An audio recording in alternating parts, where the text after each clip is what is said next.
Somehow, the Canes got it done. They managed to get a win down in Christchurch. They're the first team to win away at the Crusaders since 2016 when they themselves went and did that. Massive, massive result in that first game. I'm just going to get straight into that one. 34 points to 32. Hell of a game. Oh my goodness. Lead changed at least 4 times. Tries. The side that scored more tries ended up losing it. Unbelievable stuff from the Hurricanes. Super Rugby Aotearoa stays a bit more alive and well with the Crusaders' loss. I think everybody, apart from Crusaders fans, will be feeling pretty pleased about this result because it looked like for all money that the Crusaders were just gonna basically cruise to victory, and they will still be big time favourites. They're still top of the log in the Super Rugby Aotearoa standings. They're still 3 points ahead of the Canes, and they've got a game in hand on the Canes. They're still 6 points ahead of the Blues. Blues still have a game in hand. Well, not a game in hand, but the same amount of games played as the Crusaders. So even if the Blues get a win, the Crusaders will have a game in hand on the Blues as well. So the Crusaders, don't get me wrong, still big-time favourites. But it was definitely nice to see a team manage to finally get a win down there, hard-fought as it was, and for the Super Rugby Aotearoa competition to at least stay seemingly alive for a little bit longer. Crusaders had the early attack, and I should say the crowd looked great. Atmosphere was great. Heaps of people in attendance, which was awesome to see. They had early attacks, but they knocked it on. It was still 0-0 for a long time until the first Hurricanes penalty, just about 8-9 minutes. Crusaders had evened it up though, so 3-3. Armstrong went off for the Hurricanes, which was a bit concerning because obviously you want your props to play as many minutes as possible to give their replacement with, a bit of gas in the tank, but that was just what it was. He goes off, and sure enough, Moonga gets the first try of the game not long after, actually, on 17 minutes. It's a maul. Goodhue gives him the pass, and boom, Crusaders are suddenly 10-3 up. At that moment, I'm thinking, yeah, because we've seen teams go to Christchurch and compete with the Crusaders for 60 minutes, maybe even be in front, but they've always been run down by this Crusaders side. And the fact that the Crusaders went up made me worry for where the Hurricanes were going to end up. However, then on about 22 minutes, there's a high ball that goes up, and Will Jordan, and I forget who it was with him. Was it Sarah Reese? But Will Jordan doesn't commit to taking a ball on the full. He lets it bounce, and it goes, I guess, kind of a bit wide, and Sarah Reese has to regather it, and then he has to try and kind of run and exit. So the Crusaders' exit play is not very good. And when the Hurricanes get the ball back, Wes Husson manages to go over for a try. It was, the Hurricanes' ball. They had phases. Umaga Jensen with the run, and then Husson finished it off. The guy has got some proper gas, that man. So it's 10 apiece, and then Geordie puts the Hurricanes in front on half an hour with a penalty. 13 points to 10. Starting to look a bit better. A minute later, what do the Crusaders do as soon as you go in front? They punish you. It was George Bridge. Sever Reese had a little inside ball, big line break, and this is maybe the try of the year. It'll be up there. So, like I mentioned, there's a little inside ball. Reese gets a line break. He throws a big pass to George Bridge. It seems too big from the angle of the delivery. And it ends up around about George Bridge's feet, which is not an ideal place to pick up a ball and score a try on the wing. However, in mid-full flight stride, and you should go see the highlights, they'll be on the All Blacks YouTube page if you haven't seen it, he manages to kick the ball in full stride forward and then beat Geordie Barrett to the ball. George Bridge, amazing, amazing try. One of the best tries you will see. And, sure enough, it's 17-13. Crusaders back in front after the Hurricanes had just done so. but maybe a little bit uncharacteristic for the Crusaders. They in turn then go on to concede points. Hussein got another try, and it was just seemingly the Hurricanes just kind of going wide. They were getting the ball out to one wing and then just trying to stretch the Crusaders' defense, and it worked a treat. I think Hussein managed to get Bridge to kind of turn his shoulder in like he was going to pass it to the outside man, and Hussein just put the gas down, and sure enough went over, but Geordie missed the conversion, so it's 18 points to 17 just before halftime, and then the Crusaders concede one more penalty before halftime, so it does go in 21 points to 17. 21-17, sure, you're in front. That's a good thing for the away side, but you're thinking 4-point lead. It's not going to be enough against the Crusaders. It's definitely not going to be enough. I mean, the halftime stats, Hurricanes had 60% possession and territory. The handling had been good in this game. There had been 3 knock-ons the whole game, 2 by the Hurricanes, 1 by the Crusaders, and the Hurricanes are leading the run meters with 209 to 187. So it's looking okay for the Canes. Tackling percentage for the Canes is not good with 76. That's low. Crusaders are 84, which is respectable. The Crusaders have had to make more tackles because the Hurricanes have had more ball. Penalties conceded as 5 apiece. Crusaders lineout is concerningly at 40%, 2 from 5. That's bad. The Hurricanes are 3 from 3. But you know the Crusaders are going to come back second half. And sure enough, they do. They go 10 phases, eventually win a penalty. Maybe the Hurricanes are lucky to get away with just the penalty. 21 points to 20. To make matters worse for the Canes, Armstrong's remember already gone off in the first half. Laumape goes off before the hour mark. However, Geordie Barrett does kick a long-range penalty to make it 24-20, so at least that's a bit of good news. They're keeping that 4-point buffer. And then Umanga Jensen on 62 minutes. He gets one heck of a try in the corner. The Canes had gone through a bit of a period of pressure. And yeah, he managed to go over in the corner. He had to go off straight away because he looked like he hurt himself in the scoring of the try. But still heck of a try and a great conversion from the sideline to make it 31 points to 20. So we're almost at the amount of points that the Hurricanes scored for the entire match. The Crusaders had a 5-meter scrum after a Mo'unga run. And Aso had to carry it back, and sure enough, if you're going to give that kind of opportunity to the Crusaders, they will take a try.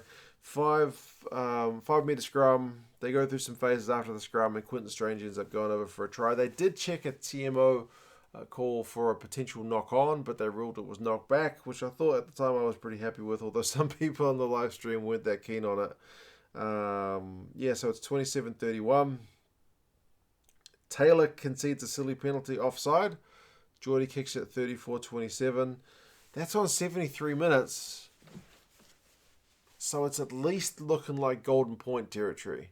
If the Crusaders score and convert it, it's going to be golden point time. And they do score. They do score through Sevu Reece. They go through some phases and Reece goes over in the corner. It was Morgan's line break that set it up. However, his conversion just goes wide. Wasn't that far off. They still weren't dead and buried yet, though, the Crusaders. They had to run the ball out from their own 22. They went through a lot of phases not really going anywhere, and then they finally did make the break. It was like the break was too good because Will Jordan got himself isolated, didn't release the ball, and was penalised. Canes get the penalty. Then there's a bit of handbags after that.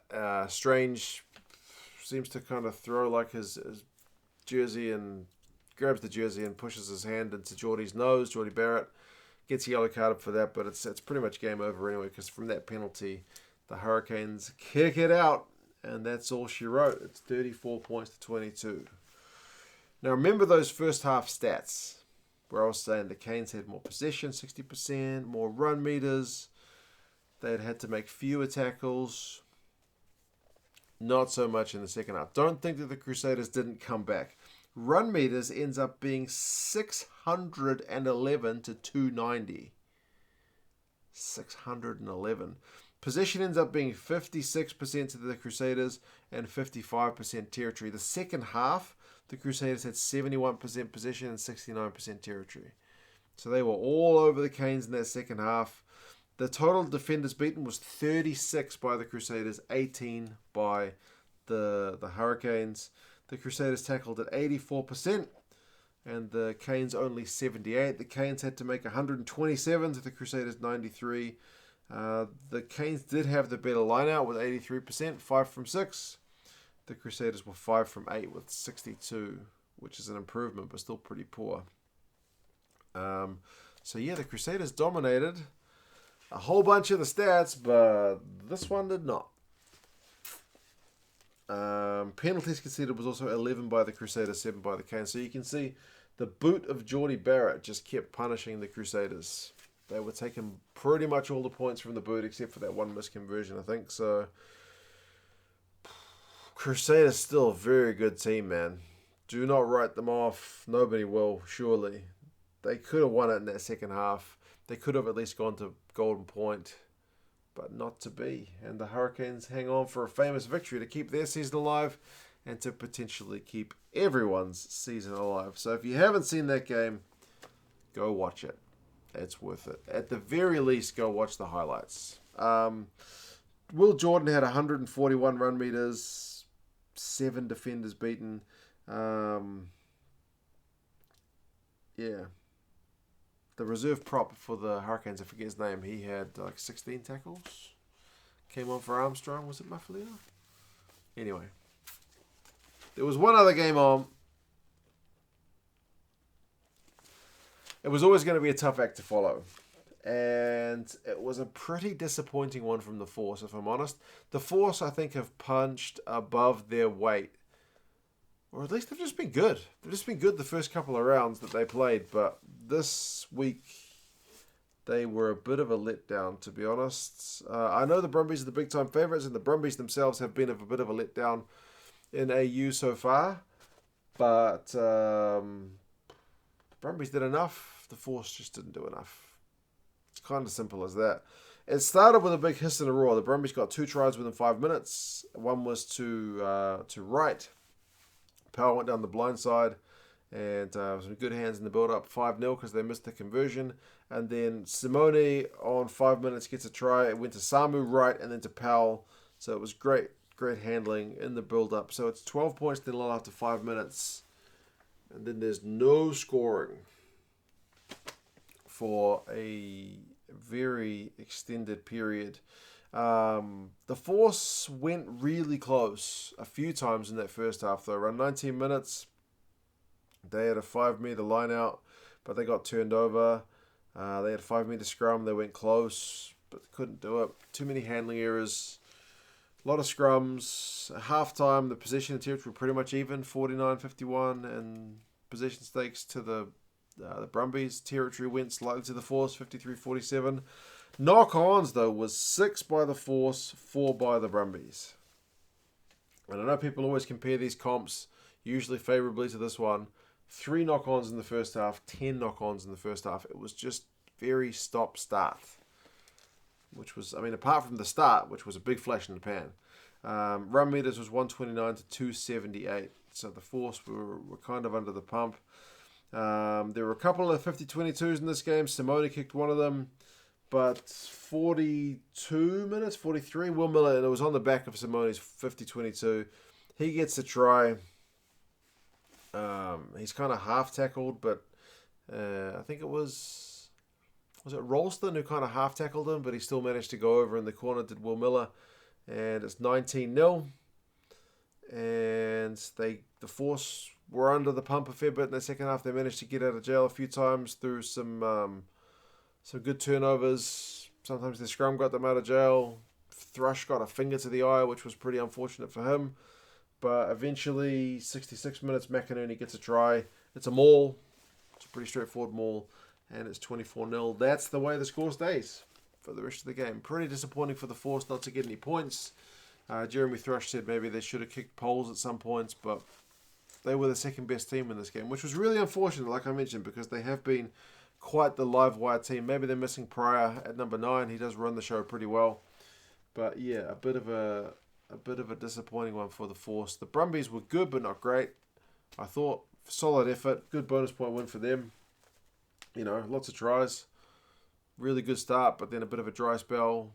Set piece was relatively good. They still need to work on the scrum a little bit, maybe, but they're top of the log in Australia. They're above the Reds, and the Force is still propping up the table at the bottom. Final stats: run meters 218 to 437. So that kind of indicates where the Brumbies were at. They had 57% territory. They had 56%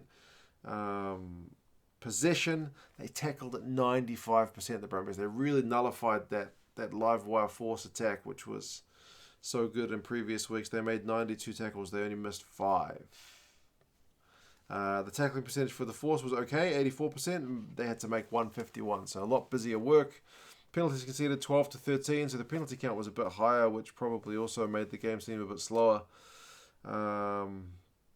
Wright for the Brumbies had 131 run meters, 2 clean breaks, and 6 defenders beaten. 6 defenders beaten is more than the entire Force squad. Lee Warner, though, for the Force made 16 out of 17 tackles, which is pretty impressive. So, yeah. Well done, Brumbies. Expected win. And well done, Hurricanes. Unexpected. Upset win. But absolutely a very welcome one. I don't mean to sound so biased against the Crusaders. The Crusaders are still a great team. But I think overall for Super Rugby Aotearoa and other teams who have to go visit Christchurch, it's probably a bit of a shot in the arm. It doesn't happen very often for a reason. Finally, we got to see it. So, going to go to bed. It is 20 to 12. Almost midnight, so it's time for me to go to bed. And, I'll talk to you guys again soon. See you later.